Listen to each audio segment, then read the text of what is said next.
சொல்லுங்கள். ஒரு கிலோவுக்கு எவ்வளோ போடுறாங்க? 3 ரூபா தானே. ஒரு கிலோவுக்கு 3 ரூபா தான் போடுறாங்க. ஆனால் உங்களுக்கு எவ்வளோ கொடுத்தா கட்டுப்படி ஆகும்?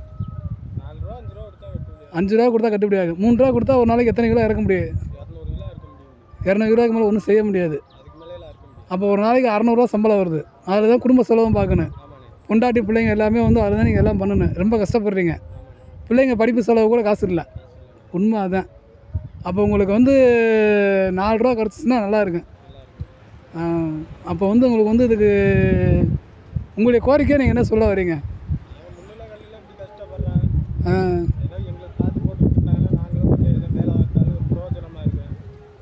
பிரயோஜனமாக இருக்கும். இத்தனை முள்ளுக்குள்ளே நாங்கள் எப்படி கைகாலெலாம் பூரா முள்ளு கிழிச்சு முள்ளுகளில் கைகாலெலாம் பூரா கிழிச்சு நாங்கள் கஷ்டப்பட்டு 3 ரூபா போட்டு கொடுத்து எங்களுக்கு என்னன்னே கட்டாதுண்ணே. கண்டிப்பாக 3 ரூபாய்க்கு ஒன்றுமே கட்டாது தான். நீங்கள் இது வந்து மக்கள் பார்த்தா ஏதாவது சொல்லணும். கண்டிப்பாக இதுக்கு வந்து ஒரு வழி இல்லை. கண்டிப்பாக அதுக்கு ஒரு முடிவு வைப்போம், பார்ப்போம். சரி, நீங்கள் எப்போ போல வேலையை பாருங்கள். நீங்கள் வேலை